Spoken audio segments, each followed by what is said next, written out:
Hallo und willkommen hier auf meinem Kanal. In meinem Format Karte für Karte zeige ich euch wieder eins meiner viel zu vielen Commander-Decks. Heute habe ich mein Galadriel von Lothlorien Deck mitgebracht, das ich für ein kleines Turnier in meiner Spielgruppe im letzten Sommer gebaut habe. Die Herausforderung war, dass das Deck keine Infinite-Kombos haben durfte und dass das Deck insgesamt nicht mehr als 50 Euro kosten durfte.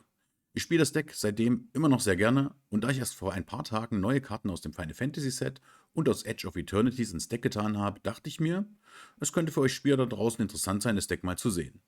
Galadriel ist eine 3-Mana blau-grüne legendäre Elfadlige aus dem Herr der Ringe Set, die folgenden Text hat. Immer wenn der Ring dich in Versuchung führt und falls du eine andere Kreatur als Galadriel als deinen Ringträger bestimmt hast, wende Hellsicht 3 an.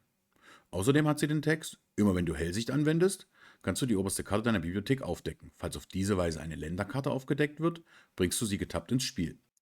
Die Karte schreit also danach, dass wir entweder möglichst oft vom Ring in Versuchung geführt werden oder dass wir möglichst oft Hellsicht machen. Im besten Fall bringen wir dann noch jedes Mal ein Land ins Spiel. Und wenn wir auf diese Weise zusätzliche Länder ins Spiel bringen, dann wollen wir als Simic-Spieler natürlich auch etwas dafür haben. Denn mehr Länder als alle anderen zusammen haben, das reicht uns natürlich nicht. Deshalb hat das Deck einen Landungs- bzw. Landfall-Trigger-Subthema bekommen. Da wir allerdings beim Deckbudget etwas eingeschränkt sind, können wir kaum ein klassisches Landfall-Deck bauen, sondern müssen kreativ werden, um ein rundes Deck hinzukriegen. Ob mir das gelungen ist und wie ihr das Deck findet, könnt ihr mir dann gerne in die Kommentare schreiben. Wir gehen jetzt rein ins Deck und schauen uns zuerst mal die Kreaturen an. Den Link zur kompletten Deckliste blende ich euch natürlich hier wieder ein, bzw. packe den Link auch in die Videobeschreibung. Los geht's dann auch direkt mit einer neuen Final Fantasy Karte. Sas Chocobo hat nicht nur ein niedliches Artwork, sondern auch einen Landfall-Effekt. Das Chocobo bekommt immer eine +1/+1 Marke, wenn ein Land unter unserer Kontrolle ins Spiel kommt. Danach spielen wir das Trio der allseits bekannten 1-Mana Mana-Dorks mit dem Elfenmystiker, den Llanowar-Elfen und den Twintorn-Elfen. Danach haben wir auch schon die erste Karte mit Hellsicht. Die prophezeiende Fee fliegt und lässt uns Hellsicht 2 machen, wenn sie ins Spiel kommt. Als nächstes spielen wir die Lotus-Cobra, die uns um ein Mana macht, wenn ein Land bei uns ins Spiel kommt. Bis hierhin, denke ich, sind die Karten weitestgehend bekannt und auch klar, warum sie im Deck sind. Dann haben wir jetzt eine sehr interessante Karte im Deck mit Knessos, Priester von Tassa. Die Karte ist in zweierlei Hinsicht gut. Erstens können wir immer eine Karte mehr hellsichten, wenn er im Spiel ist. Und zweitens können wir für 4 Mana die oberste Karte unserer Bibliothek anschauen. Und wenn dort ein Leviathan, ein Krake oder eine Schlange liegt, dann können wir die ins Spiel bringen. Wir haben zwar nur 2 solcher Karten im Deck, aber da wir ja meistens die oberste Karte unseres Decks kennen und zum Beispiel durch Hellsicht natürlich auch beeinflussen können, kann es schon vorkommen, dass wir diesen Effekt auch mal nutzen. Dann spielen wir für 2 Mana die Frühlingsherz Nantuko als Aura oder Kreatur, die uns dann Tokens macht, wenn ein Land unter unserer Kontrolle ins Spiel kommt. Die Karte ist sowohl früh im Spiel als auch im späteren Verlauf noch sehr wertvoll. Wenn sie eine Aura ist, können wir 2 Mana pro Land, das reinkommt, bezahlen und machen eine Kopie der ausgerüsteten Kreatur. Ebenfalls für 2 Mana spielen wir den Sigiled Starfish, den wir jede Runde tappen können, um Hellsicht 1 zu machen. Dann habe ich ganz neu im Deck diesen Genomorph Imago. Den kennen vielleicht schon einige, weil das die Karte aus dem neuen Edge of Eternity Set ist, die im falschen Rahmen gedruckt wurde. Die Kreatur ist ja nicht legendär, hat aber den Rahmen einer legendären Kreatur. Dazu hatte ich auch schon mal einen Short gemacht. Ihr Landfall-Effekt ist auch stark, denn für jedes Land, das unter unserer Kontrolle reinkommt, können wir die Basisstärke und Widerstandskraft einer Kreatur unserer Wahl auf 3/3 setzen. Wenn wir 6 oder mehr Länder haben, setzen wir die Basisstärke auf 6/6. Mit der bereits gezeigten Frühlingsherz Nantuko ist das schon eine ganz feine Synergie. Dann machen wir weiter mit dieser 3-Mana-Kreatur. Das ist Elrond, Lord of Rivendell. Das ist eine besonders wichtige Karte im Deck. Wenn Elrond oder eine andere Kreatur unter unserer Kontrolle ins Spiel kommt, dann machen wir Hellsicht 1. Wenn der Trigger das zweite Mal resolved, dann führt der Ring uns in Versuchung und wir können nochmal Hellsicht 3 von Galadriel ausmachen. Es ist also fast so, als wäre diese Karte genau für dieses Deck gedruckt worden. Elrond zusammen mit einer Landfall-Karte, die uns Kreaturen-Tokens erzeugt, kann schon das Spiel für uns entscheiden. Denn dann spielen wir ein Land, bekommen einen Kreaturentypen, machen dafür Hellsicht 1, Galadriel sieht hoffentlich ein Land oben liegen, wir decken die oberste Karte mit ihrem Commander-Trigger auf und bringen das Land ins Spiel. Dann bekommen wir einen Token, Elrond triggert und wir machen wieder Hellsicht 1 und so weiter und so fort. Die nächste Karte ist auch vielleicht eine etwas ungewöhnliche Karte, die aber perfekt ins Deck passt. Fierce Empath lässt uns unsere Bibliothek nach einer Kreaturenkarte mit Mana-Betrag 6 oder mehr durchsuchen und auf die Hand nehmen. Dafür haben wir 5 sehr gute Ziele im Deck, zum Beispiel die neue Koma, Zendikas Rächer und auch noch ein paar andere, die wir uns dann ansehen, wenn sie an der Reihe sind. Weiter geht's dann mit der berühmtesten Landfall-Karte der letzten Jahre. dem Schildkäferschwarm oder besser bekannt als Scoot Swarm. Die Karte sagt, wenn ein Land unter unserer Kontrolle ins Spiel kommt, dann bekommen wir einen 1-1er Insektentoken. Falls wir aber 6 oder mehr Länder haben, kriegen wir eine Kopie vom Scoot Swarm. Das ist ja die berühmte Landforce-Synergie, dass wir dann aus 2 Scoot Swarms 4 machen, dann 8, dann 16, 32, 64 und so weiter. Mit Elrond auf dem Feld kriegen wir auch entsprechend viele Hellsicht-Trigger. Ab 16 Kreaturen können wir praktisch alle Länder aus unserem Deck ins Spiel bringen. Diese Mechanik endet automatisch, wenn keine Länder mehr im Deck sind. Da wir aber nichts im Deck spielen, wo wir unseren Kreaturen Eile oder ähnliches geben können, ist damit das Spiel für unsere Gegner noch nicht zwingend vorbei. Als nächstes im Deck spielen wir den Tireless Provisioner, der uns immer einen Food- oder einen Treasure-Token macht, wenn ein Land unter unserer Kontrolle ins Spiel kommt. Hier aus meiner Spielerfahrung ein Tipp: Wir sollten nicht vergessen, auch ab und an mal einen Food-Token zu erzeugen. Der hält uns länger am Leben und im Spiel, wenn unsere Gegner merken, dass unser Deck extrem viel Value generiert und sie dadurch unter Druck geraten und anfangen, uns anzugreifen. Die nächste Final Fantasy Karte erwartet uns mit Matoya Archon Elder. Immer wenn wir Hellsicht machen, können wir eine Karte ziehen. Das triggert gleichzeitig mit unserem Commander, sodass wir uns aussuchen können, ob wir erst die Karte ziehen wollen oder erst aufdecken.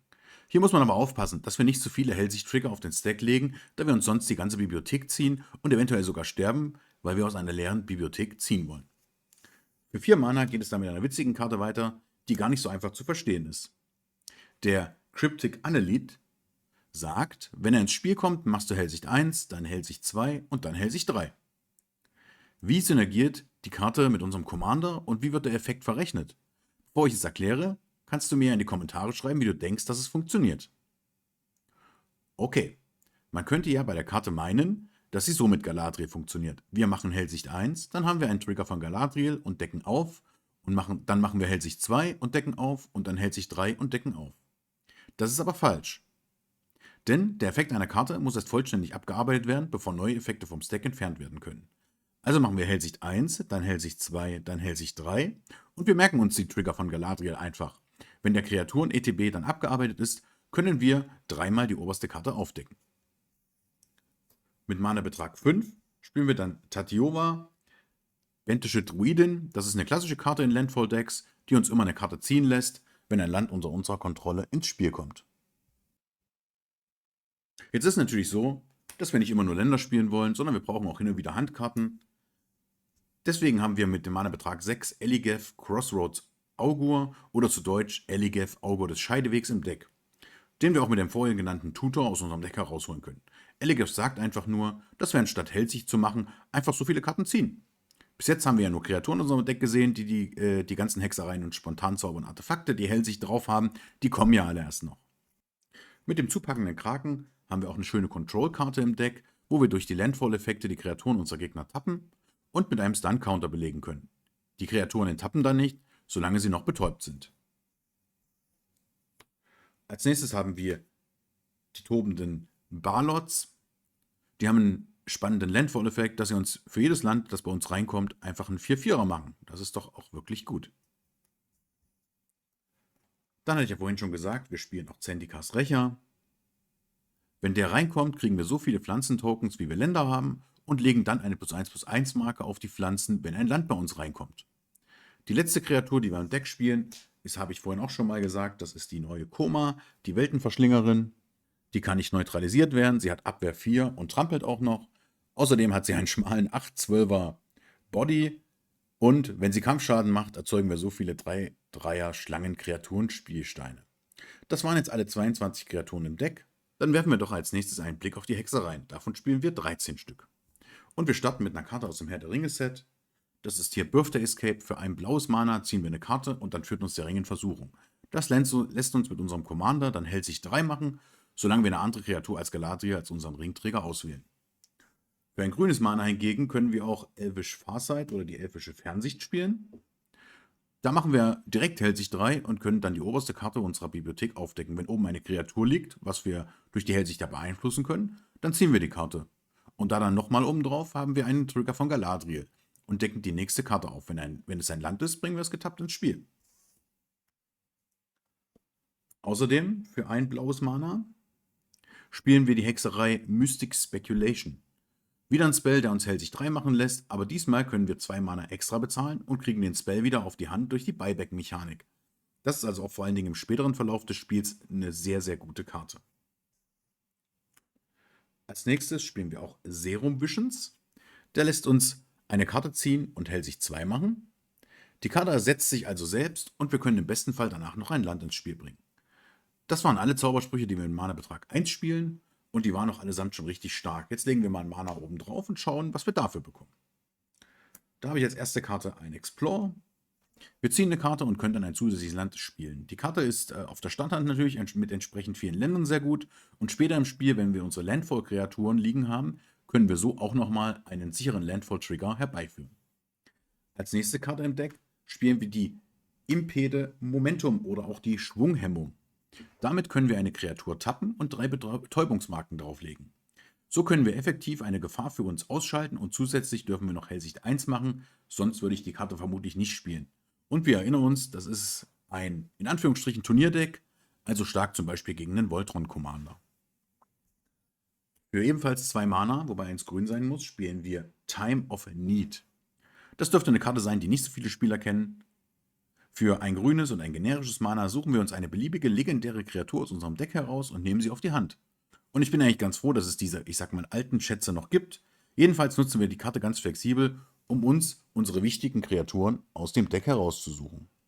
Weiter wird es dann gehen mit Uncage the Menagerie.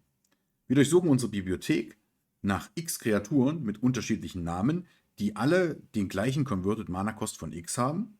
Wir revealen sie und nehmen sie dann auf die Hand, dann mischen wir unsere Bibliothek. Die Mana-Kosten sind also doppelgrün und x. Es gibt ja eigentlich einen ganz klaren Anwendungsfall. Wir bezahlen für x immer 3, um uns 3 Kreaturen mit Mana-Betrag 3 aus unserer Bibliothek auszusuchen. Das ist dann in der Regel Elrond, der Schildkäfer, Schwarm und zum Beispiel die neue Matoya, um dann auch für das Hellsichten noch die zusätzlichen Karten zu ziehen. Als nächste Karte im Deck spielen wir Eldritch Evolution. Da kriegen wir für 2 grüne und ein generisches Mana einen Kreaturentutor. Hier müssen wir als zusätzliche Kosten, um den Zauberspruch zu wirken, eine Kreatur opfern. Dafür bekommen wir die umgewandelten Mana-Kosten der geopferten Kreatur zum Wert 2 hinzugerechnet, den wir dann nutzen können, um uns eine Kreatur mit entsprechenden Mana-Kosten aus der Bibliothek herauszusuchen. Das klingt jetzt erstmal komplizierter, als es ist. Wenn wir eine Kreatur mit Mana-Betrag 2 raussuchen wollen, reicht es, wenn wir einen Token opfern, der Mana-Betrag 0 hat. Wollen wir was Größeres für 5 Mana aus unserer Bibliothek ins Spiel bringen, dann können wir beispielsweise Galadriel opfern, da sie Mana-Betrag 3 hat. Da wir im Laufe des Spiels eine Menge Länder ins Spiel bringen, verringert sich der Wert unserer 1-Mana-Elfen immer mehr. Das wären beispielsweise auch sehr gute Kreaturen, die wir in diesen Spell hineinopfern können. Apropos Kreatur opfern, wir spielen als nächstes Flare of Cultivation oder die aufflackernde Kultivierung. Hier können wir statt die Mana-Kosten zu bezahlen auch einfach eine Nicht-Token-Kreatur opfern. Und zwar eine grüne. Um uns 2 Standardländer aus unserer Bibliothek herauszusuchen, wovon wir 1 ins Spiel bringen getappt. Und das sollten wir auch machen, denn die kostenlosen Zaubersprüche nehmen wir natürlich sehr gerne mit. Dann gibt es natürlich auch noch weitere Zaubersprüche, die im Prinzip fast den gleichen Namen und auch den gleichen Effekt spielen. Ich habe hier mich für Kodamas Reach oder Zugriff des Kodamas entschieden, wo wir unsere Bibliothek nach bis zu 2 Standardlandkarten durchsuchen können, sie offen vorzeigen, eine davon getappt ins Spiel bringen und die andere dann auf die Hand nehmen und danach unsere Bibliothek mischen. Dann kommen wir auch schon zur letzten Hexerei im Deck. Das ist Reason oder Belief. Das ist also ein Spell, der sozusagen 2 Seiten hat oder 2 Optionen. Für ein blaues Mana können wir einfach Hellsicht 3 machen. Und für 5 Mana können wir aber auch Belief spielen. Dann ist es eine Hexerei, wo wir uns die oberste Karte unserer Bibliothek anschauen können. Und wenn es eine Kreaturenkarte ist, dann können wir die aufs Battlefield legen. Ansonsten können wir sie einfach ziehen, die Karte. Das waren alle 13 Hexereien. Ich denke, es waren einige interessante und clever ausgewählte Karten dabei. Eine Mischung aus Hellsicht, Karten ziehen und wichtige Karten aus unserer Bibliothek auf die Hand bekommen. Dann schauen wir uns als nächstes die Verzauberungen im Deck an. Wir spielen insgesamt 6 Stück, die ich euch jetzt nachfolgend zeigen möchte. Wir starten mit der Hymne des Waldes. Die kostet 2 grüne Mana und sagt, grüne Kreaturen, die wir kontrollieren, erhalten +1/+1. Und immer, wenn eine grüne Kreatur unter unserer Kontrolle ins Spiel kommt, machen wir Hellsicht 1. Das ist natürlich zum Beispiel sehr gut auch mit dem Scoot Swarm, denn der erzeugt ja grüne Insekten, oder mit Zendikars Rächer, der ja uns grüne Pflanzentokens macht. Der ist also auch sehr, sehr stark. Dann spielen wir als nächstes das Omen des Meeres. Für 2 Mana können wir das aufblitzen. Und wenn das Omen des Meeres ins Spiel kommt, dann machen wir Hellsicht 2 und ziehen dann eine Karte. Für 3 Mana können wir es auch nochmal opfern und machen dann nochmals Hellsicht 2. Wir bleiben beim Mana-Betrag 2 und spielen Season of Growth. Das ist eine Verzauberung, die sagt, immer wenn eine Kreatur unter unserer Kontrolle ins Spielfeld kommt, machen wir Hellsicht 1. Und immer wenn wir einen Spell casten, der eine Kreatur, die wir kontrollieren, als Ziel hat, dann ziehen wir eine Karte. Die Höhlenforschung oder auch Spelunking genannt, kostet uns 3 Mana und sie sagt, wenn sie ins Spiel kommt, dann ziehen wir eine Karte. Dann können wir eine Länderkarte aus unserer Hand ins Spiel bringen. Falls wir auf diese Weise eine Höhle ins Spiel gebracht haben, erhalten wir 4 Lebenspunkte dazu. Aber der wichtigste Satz auf dieser Karte ist, Länder, die wir kontrollieren, kommen ungetappt ins Spiel. Das funktioniert also mit dem Commander so, dass wir ja sozusagen aufdecken, wenn wir Hellsicht machen. Wenn ein Land da oben liegt, dann können wir es getappt ins Spiel bringen und wir können dann aber, wenn Spelunking liegt, einfach sagen, dass das Land ungetappt ins Spiel kommen soll. Dann ebenfalls für 3 Mana spielen wir den Rückzug nach Korallenheim. Das ist eine Verzauberung mit einem Landfall-Effekt, der sagt, immer wenn ein Land unter unserer Kontrolle ins Spiel kommt, dann können wir uns eins aussuchen. Wir haben 2 Optionen. Die eine davon ist, eine Kreatur zu tappen oder zu enttappen oder aber Hellsicht 1 zu machen. Die letzte Verzauberung im Deck ist Sandy Castle Royal, die auch einen Landfall-Effekt hat, der aber nicht Landfall heißt. Also wir kriegen immer einen 2/2 grünen Elemental Creature Token, wenn ein Land unter unserer Kontrolle ins Spiel kommt. Das funktioniert ja zum Beispiel auch mit dem Season of Growth oder auch mit der Hymne des Waldes. Das waren auch schon alle Verzauberungen. Ich denke aber, die sind sehr gut und sehr wohl ausgewählt. Auch nicht vergessen will ich die beiden Planeswalker, die wir im Deck spielen. Da starten wir einmal mit Nissa, Hüterin der Elemente. Die kostet X, grün und blau. Ist ein legendärer Planeswalker, der mit X Loyalitätsmarken ins Spiel kommt. Für 0 schauen wir uns die oberste Karte unserer Bibliothek an. Falls es eine Länderkarte ist oder eine Kreaturenkarte mit Mana-Betrag weniger oder gleich den Anzahl an Loyalitätsmarken auf Nissa, dann können wir sie ins Spiel bringen. Und für -6 enttappen wir bis zu 2 Länder unserer Wahl, die wir kontrollieren. Sie werden bis zum Ende des Zuges zu 5/5 Elementarwesen-Kreaturen mit Flugfähigkeit und Eile und sind immer noch Länder. Ich habe etwas gestockt bei der 0 und -6 Fähigkeit, weil ich die im Grunde genommen nie benutze, sondern sie ist ja wirklich nur da. Wir bringen sie eigentlich mit einer Loyalitätsmarke ins Spiel, also für 3 Mana und machen dann in jedem Zug, wenn wir können, die +2 Fähigkeit, um Hellsicht 2 zu machen. Als zweiten Planeswalker spielen wir Jace Mirror Mage. Der kostet 2 blaue und 1 Mana und hat einen Kicker für 2 Mana. Und wenn wir den kicken, dann kriegen wir eine Kopie von Jace ebenfalls ins Spiel. Kommt mit 4 Loyalitätsmarken. Die Kopie würde mit einer Loyalitätsmarke ins Spiel kommen und beide hätten dann die Fähigkeit für +1 Hellsicht 2 zu machen. Dann machen wir als nächstes weiter mit den Spontanzaubern. Da habe ich als erstes ein Angebot, das man nicht ablehnen kann. Wir neutralisieren einen Nicht-Kreaturen-Zauberspruch und der Beherrscher des Zauberspruchs erzeugt 2 Schatzspielsteine. Die nächste Karte, auch sehr wichtig im Deck, ist die wechselnde Bepflanzung oder Crop Rotation. Da müssen wir ein Land opfern, der zusätzlich kosten, um den Zauberspruch zu wirken. Und durchsuchen unsere Bibliothek nach einer Länderkarte und bringen sie ins Spiel und mischen danach. Damit können wir in verschiedenen Situationen natürlich auch nochmal ein Land raussuchen, das selbst auch nochmal Hellsicht macht. Als nächstes spielen wir auch natürlich Optionen oder Opt. Das ist ein Spontanzauber, der ein blaues Mana kostet und einfach nur sagt, Hellsicht 1 machen und danach eine Karte ziehen. Mit Bombardier's Song haben wir einen Spontanzauber, der 2 Mana kostet und der sagt, Target Creature you control gets +1/+1 and gains Hexproof until end of turn und dann führt uns der Ring in Versuchung. Das heißt also, wenn unser Commander vom Spiel entfernt werden soll, können wir ihm hier nochmal Hexproof geben und dann auch sogar nochmal die Ring-Tempt-Mechanik auslösen. Dann spielen wir auch klassisch natürlich einen einfachen Counterspell für 2 blaue Mana und neutralisieren einen Zauberspruch. Glorious Gale ist ein Spontanzauber für 2 Mana, der einen Target Creature Spell, also einen Kreaturenzauber, countert oder neutralisiert. Und wenn das ein legendärer Zauberspruch war, dann führt uns der Ring in Versuchung. Das ist also sehr gut, um auch früh oder auch später im Spiel gegnerische Commander gar nicht erst ins Spiel kommen zu lassen. Dann spielen wir auch eine relativ bekannte Karte, das ist ein Growth Spiral. Da können wir eine Karte ziehen und dann eine Landkarte aus unserer Hand aufs Spielfeld legen. Das ist ein Spontanzauber für ein blaues und ein grünes. Nächste Karte im Deck ist dann eine Joint Exploration. Das ist ein Kickspell. Der kostet erstmal 1 und ein blaues Mana. Der Kicker ist nochmal ein grünes obendrauf. Da können wir Hellsicht 2 machen und dann eine Karte ziehen. Wenn der Spell gekickt wurde, dann können wir ein Land aus unserer Hand aufs Spielfeld legen. Soothing of Smergol ist wieder eine Herr der Ringe-Karte für 2 Mana und die sagt, Return target non-token creature to its owner's hand. The ring tempts you. Das heißt also, wir können eine Nicht-Token-Kreatur auf die Hand ihres Besitzers zurückgeben und dann führt uns der Ring in Versuchung. Dann wieder mal ein bisschen was Älteres. Tel-Gilats Gerechtigkeit. Ist ein Spontanzauber für 2 Mana, der uns ein Artefakt zerstören lässt und dann machen wir Hellsicht 2.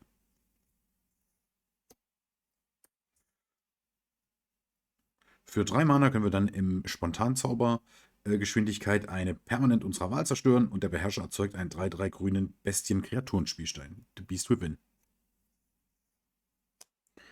Zuletzt habe ich dann nochmal im Instant Speed einen grünen Kreaturentutor. Der kostet 3 grüne Mana und X und er hat einberufen. Das heißt, unsere Kreaturen können uns helfen, den Zauberspruch zu wirken.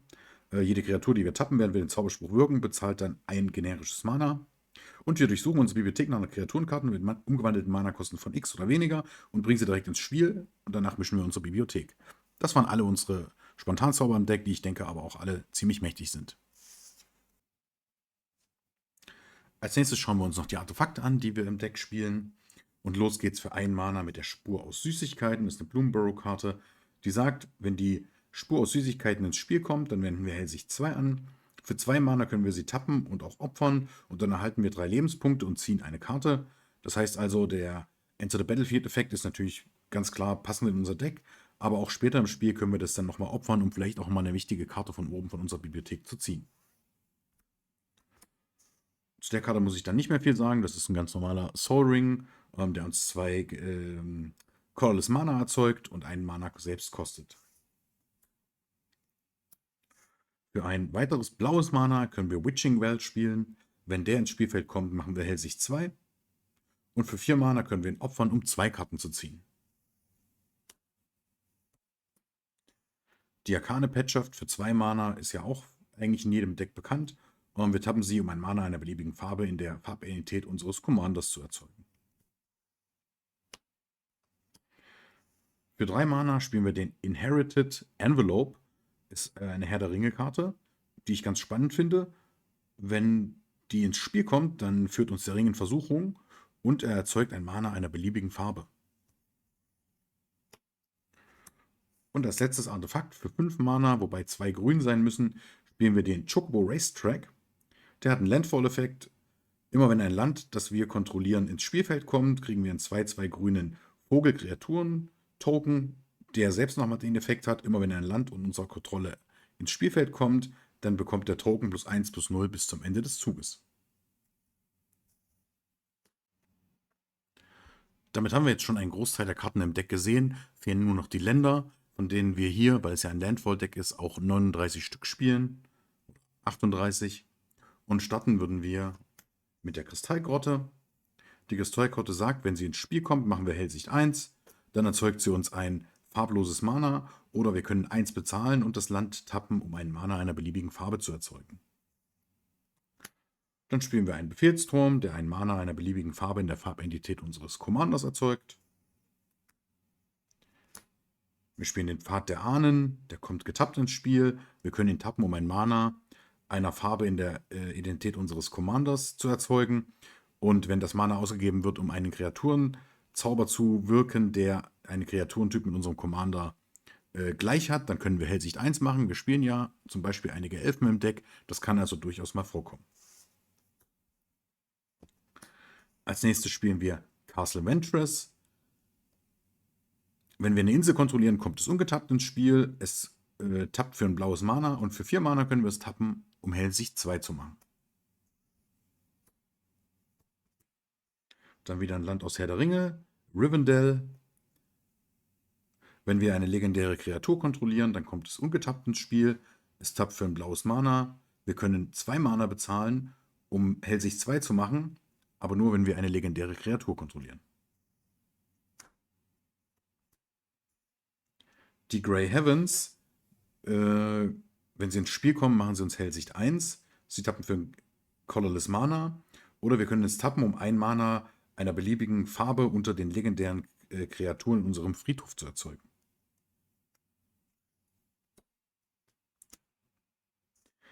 Salfirin Void wäre das nächste Land, was wir im Deck spielen. Wenn das ins Spielfeld kommt, machen wir Hellsicht 1 und es tappt für ein generisches Mana. Dann noch eine relativ neue Karte, die ist aus Tarkir Drakenstorm. Das ist das Nebelstiegdorf. Das kommt getappt ins Spiel, es sei denn, wir kontrollieren ein Gebirge oder einen Wald. Das erzeugt ein blaues Mana und wir können blau bezahlen, den Nebelstiegdorf tappen und der nächste Zauberspruch, den wir in diesem Zug wirken, kann nicht neutralisiert werden. Dann spielen wir den Tempel der Geheimnisse als blau-grünes Land. Es kommt getappt ins Spiel, aber wenn es ins Spiel kommt, machen wir Hellsicht 1. Dann spielen wir die vielversprechende Ader, die tappt für ein Colorless Mana. Für 1 können wir es tappen und opfern und dann unsere Bibliothek nach einer Standard-Landkarte durchsuchen und sie getappt ins Spiel bringen und danach mischen. Solche Länder spielen wir natürlich, um unsere Landfall-Trigger zu bekommen. Deswegen spielen wir auch die Evolving Wilds. Das ist ja auch eigentlich ein Land, das man nur ins Spiel bringt, um es eigentlich ziemlich genau gleich zu opfern und dann die Bibliothek nach einem Standardland zu durchsuchen und getappt ins Spiel zu bringen. Denselben Effekt haben wir dann auch nochmal auf den immer ändernden Weiten. Wir tappen es, opfern es, um unsere Bibliothek nach einer Standardlandkarte zu durchsuchen, sie getappt ins Spiel zu bringen und dann unsere Bibliothek zu mischen. Weiter geht es mit einem blau-grünen Land mit der Traumwurzkaskade. Die kommt ins Spiel, es sei denn, wir kontrollieren 2 oder mehr andere Länder. Dann spielen wir die Rankenschimmerknoten. Wenn die ins Spiel kommen, können wir eine Insel- oder Waldkarte aus unserer Hand offen vorzeigen. Wenn wir das nicht tun, dann kommt es getappt ins Spiel und es tappt natürlich für blau oder für grün. Das überflutete Becken, da können wir ein Mana bezahlen und es tappen, um ein blaues und grünes Mana zu erzeugen.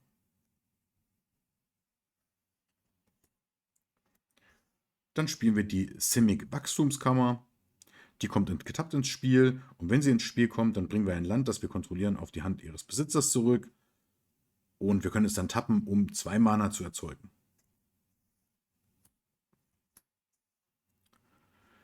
Der überflutete Hain, der tappt für ein Colorless Mana oder wir können auch filtern, indem wir entweder ein blaues oder ein grünes Mana bezahlen und das tappen und kriegen dann 2 grüne oder 2 blaue oder ein grün-blaues raus. Dann spielen wir als nächstes den Simic Gildeneingang. Der kommt immer getappt ins Spiel, erzeugt uns aber ein grünes oder ein blaues Mana. Dann spielen wir das verschlungene Eiland. Das kommt ebenfalls getappt ins Spiel, hat aber den Wald- und Insel-Land-Typ und erzeugt entsprechend ein blaues oder ein grünes. Dann auch ziemlich bekannt die Yavimaya-Küste. Die macht ein Colorless Mana oder ein grünes oder ein blaues. Dann kriegen wir aber einen Schadenspunkt. Das waren im Wesentlichen alle Länder, die wir spielen. Dann kommen hier noch ein paar Standardländer. Insgesamt 10 Wälder und 9 Inseln. Und somit haben wir uns jetzt alle Karten aus meinem Galadriel-Deck angeschaut. Das waren alle 100 Karten, die ich aktuell spiele. Ich denke, es war ganz spannend, weil ja doch auch ein paar aktuelle und neuere Karten schon mit drin sind. Ich glaube, die Synergie im Deck war sehr, sehr stark zu sehen und zu spüren. Wir haben sehr viele Optionen gehabt, um Hellsicht zu machen. Wir haben sehr viele Karten drin gehabt, wo uns der Ring in Versuchung führt. Wir haben natürlich die ganzen Landfall-Karten drin. Wir können uns Kreaturen oder andere Karten aus unserer Bibliothek raussuchen, ins Spiel bringen oder auf die Hand nehmen. Wir können gegnerische Zauber neutralisieren. Wir können gegnerische Karten vom Spielfeld entfernen. Und ich glaube, das ist deswegen ein ziemlich rundes Deck. Bei dem Turnier bin ich ja Zweiter von den 8 Spielern geworden, die mitgemacht haben und musste mich da nur dem monoroten Zahler-Deck geschlagen geben, weswegen ich eigentlich ganz zufrieden damit bin.